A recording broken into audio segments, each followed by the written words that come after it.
name is Madi, and this is AltAsmr.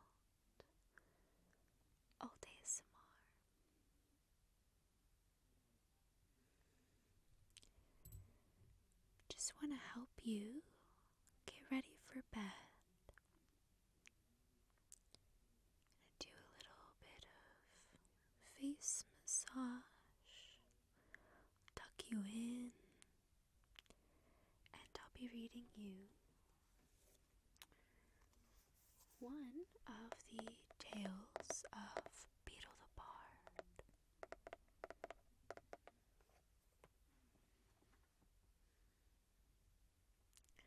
So sit back and get comfortable. Get comfortable. Grab your favorite blanket, your favorite pillow.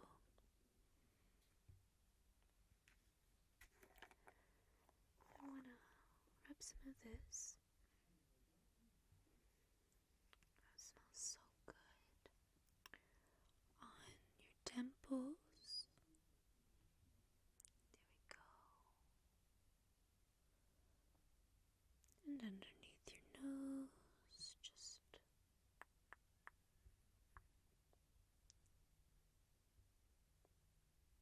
it's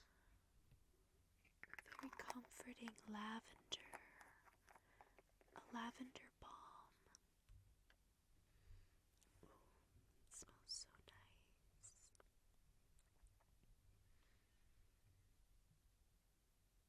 Must feel so nice to be in bed after such a long day.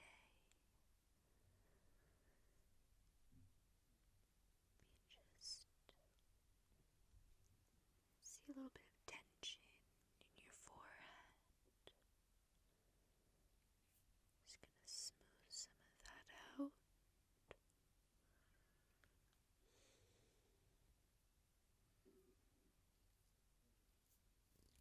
Very nice. Here we go.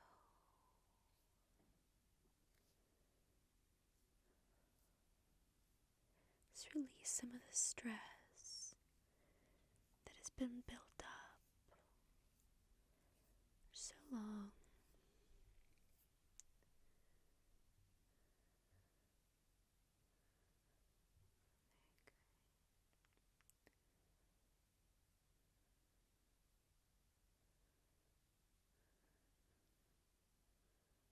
Go in the jawline. Just pressing your temples.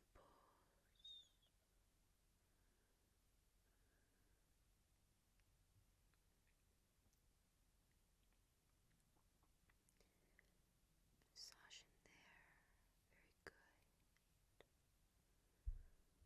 Very good.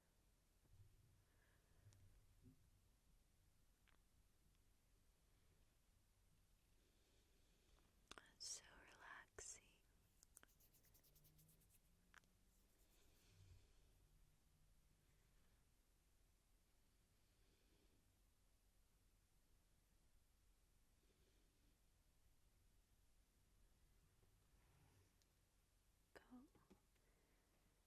Go ahead and tuck you in. Are you ready for a story?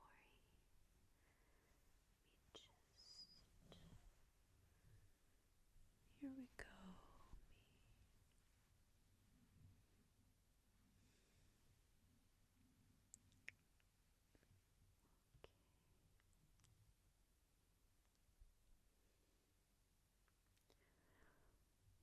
Is that soft enough?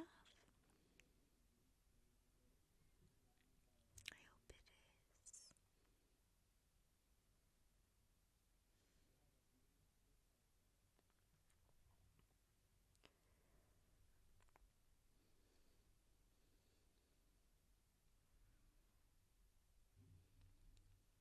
You ready for the story?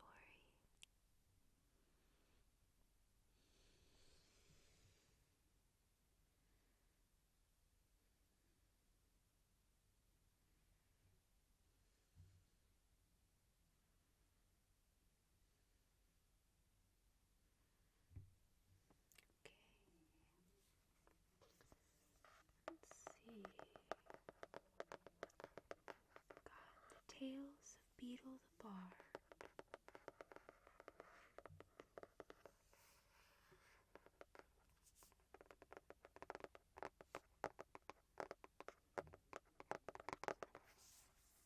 Let's see which one.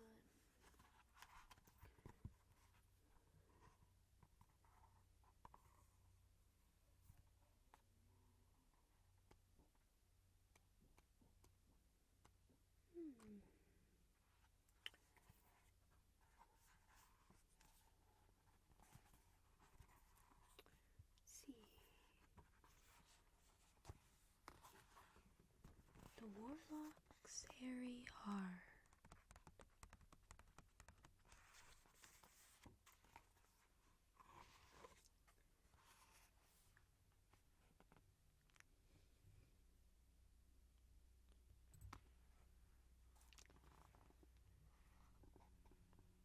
There once was a handsome, rich, and talented young warlock who observed that his friends grew foolish when they fell in love, gambling and preening, losing their appetites and their dignity.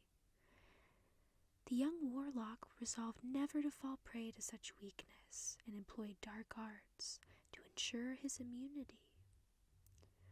Unaware of his secret, the warlock's family laughed to see him so aloof and cold.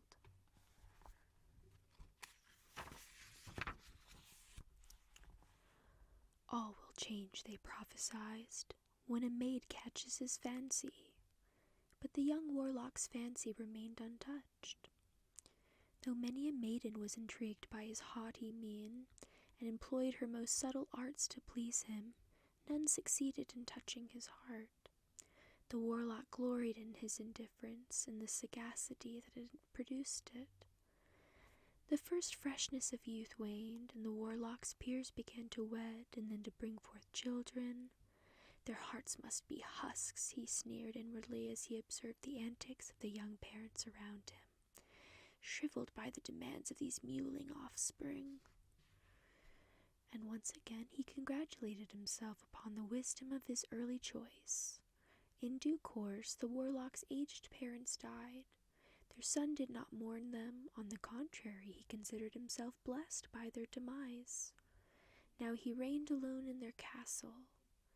Having transferred his greatest treasure to the deepest dungeon, he gave himself over to a life of ease and plenty, his comfort the only aim of his many servants.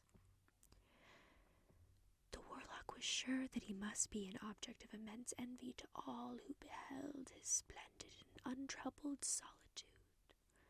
Fierce were his anger and chagrin, therefore, when he overheard two of his lackeys discussing their master one day. The first servant expressed pity for the warlock who, with all his wealth and power, was yet beloved by nobody.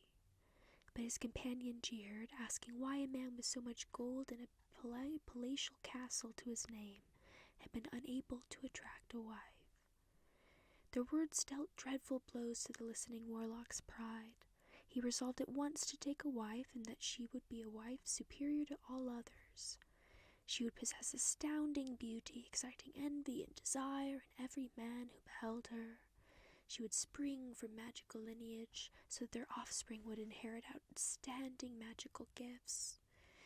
And she would have wealth at least equal to his own, so that his comfortable existence would be assured in spite of additions to his household. It might have taken the warlock 50 years to find such a woman, yet it so happened that the very day after he decided to seek her, a maiden answering his every wish arrived in the neighborhood to visit her kinfolk. She was a witch of prodigious skill and possessed of much gold. Her beauty was such that it tugged at the heart of every man who set eyes on her, every man, that is, except one. The warlock's heart felt nothing at all. Nevertheless, she was the prize he sought, so he began to pay her court.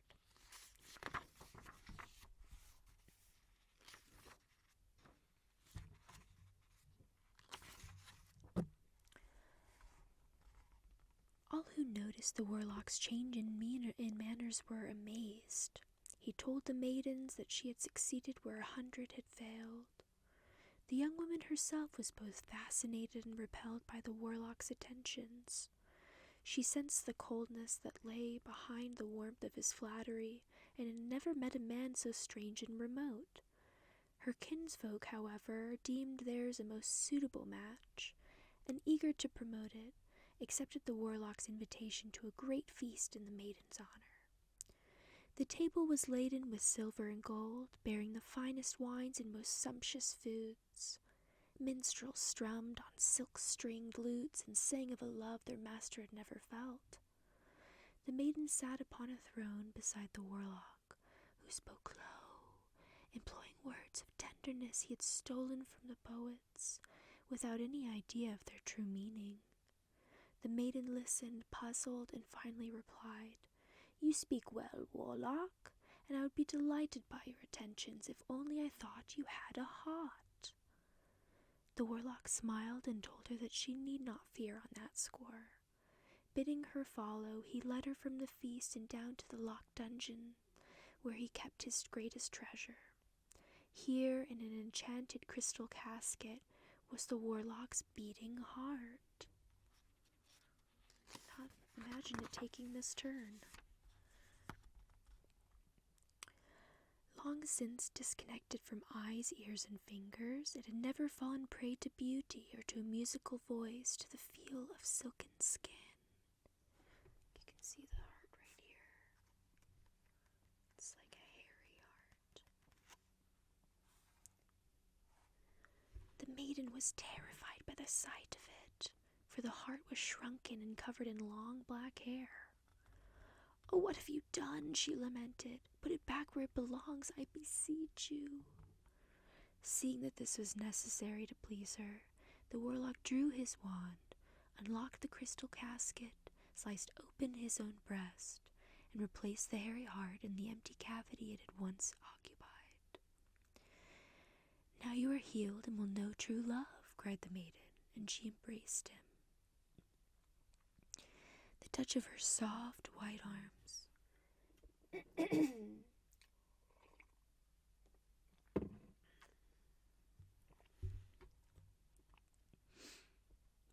"Now you are healed and will know true love," cried the maiden, and she embraced him. The touch of her soft white arms, the sound of her breath in his ear, the scent of her heavy gold hair, all pierced the newly awakened heart like spears. But it had grown strange during its long exile, blind and savage in the darkness to which it had been condemned, and its appetites had grown powerful and perverse. The guests at the feast had noticed the absence of their host and the maiden. At first untroubled, they grew anxious as the hours passed, and finally began to search the castle. They found the dungeon at last, and a most dreadful sight awaited them there. The maiden lay dead upon the floor, her breast cut open, and beside her crouched the mad warlock, holding in one bloody hand in a great smooth, shining scarlet heart, which he licked and stroked, vowing to exchange it for his own. In his other hand he held his wand, trying to coax from his own chest the shriveled, hairy heart. But the hairy heart was stronger than he was, refused to relinquish its hold upon his senses, or to return to the coffin in which it had been locked for so long. Before the horror-struck eyes of his guests, the warlock cast aside his wand and seized a silver dagger. Vowing never to be mastered by his own heart, he hacked it from his chest. For one moment, the warlock knelt triumphant, with a heart clutched in his hand. Then he fell across the maiden's body and died. Oh wow, I did not anticipate that. But I hope you enjoyed the story. I've actually been thinking about reading Harry Potter chapter by chapter, whispered and soft-spoken. If that that something that you'd like or you think would be enjoyable, let me know down in the comments. It's still on the table. I'm experimenting with the idea. Or if you have any ideas of things for me to read or that you'd like for me to read, let me know. Either way, I hope that you've already drifted away. And I shall see you. I shall see you. I shall see you another day.